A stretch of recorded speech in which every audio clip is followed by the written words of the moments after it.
এই কুষ্টিয়ার সংগ্রামী জনগণ, আসসালামু আলাইকুম। সংগ্রামী বন্ধুগণ,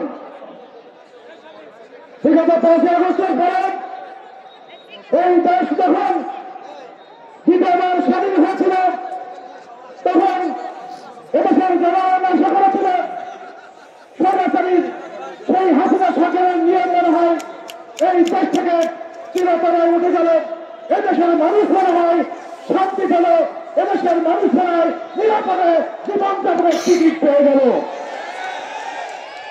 কিন্তু দুঃখের বিষয়, আপনারা দেখেছেন ওই সরাসরি আমলে যেই সিন্ডিকেট এদেশের বাজার নিয়ন্ত্রণ করত, তারা এখনো থেকে বসে আছে। চারি ফলশ্রুতিতে নিত্য প্রয়োজনীয় জিনিসের মূল্য দিন দিন বেড়ে চলেছে, যার কারণে আজকে আমরা এই সমাবেশ করতে বাধ্য হয়েছে।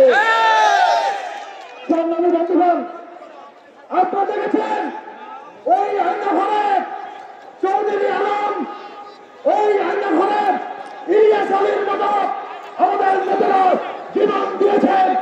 আর আজকে এই সমন্বয়করা কে কবে আইনাঘর ভিজিট করে তারা এখন মিডিয়ার সঙ্গে দেখায় তারা নাকি আইনাঘরে গিয়েছিল।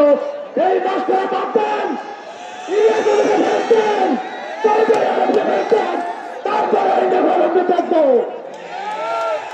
সংগ্রামী বন্ধুগণ, অনেক হয়েছে মাস্টারা, আমরা মাস্টারা দেখতে চাই না, আমরা আমাদের নেতৃবৃন্দকে ফেরত চাই। তাদের বিচার করতে হবে যারা তাদের খুন করেছিল, যারা তাদের খুন করেছিল, যারা তাদের অপহরণ করেছিল।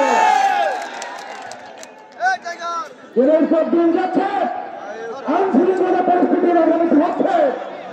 আপনারা দেখেছেন এই কুষ্টিয়ার মাটিতে খুন, গুম, হত্যাকে পেয়ে চলেছে। এই জবাবকে দেবে এই সরকারকে, এই তত্ত্বাবধায়ক এই পদক্ষেপকে জবাব দিতে হবে। কারণ রক্ত দিয়েছে, এই ছাত্ররা রক্ত দিয়েছে।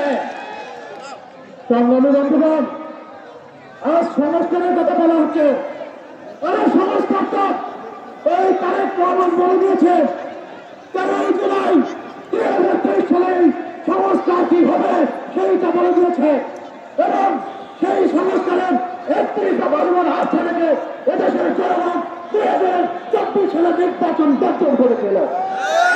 এই সংস্কার যদি হতে হয় 31 দফার উপরে এই সংস্কার ঘটাতে বাংলার মানুষের নাগরিক তত্ত্ব একমাত্র দফা হচ্ছে 31 দফা।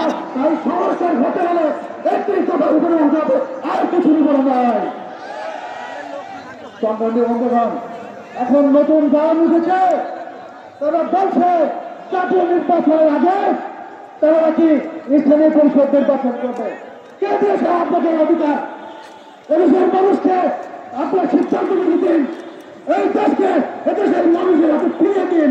তারা সিদ্ধান্ত নেবে, তারা নির্বাচন করবে, কোথায় নির্বাচন করবে, এদেশের মানুষের সিদ্ধান্ত।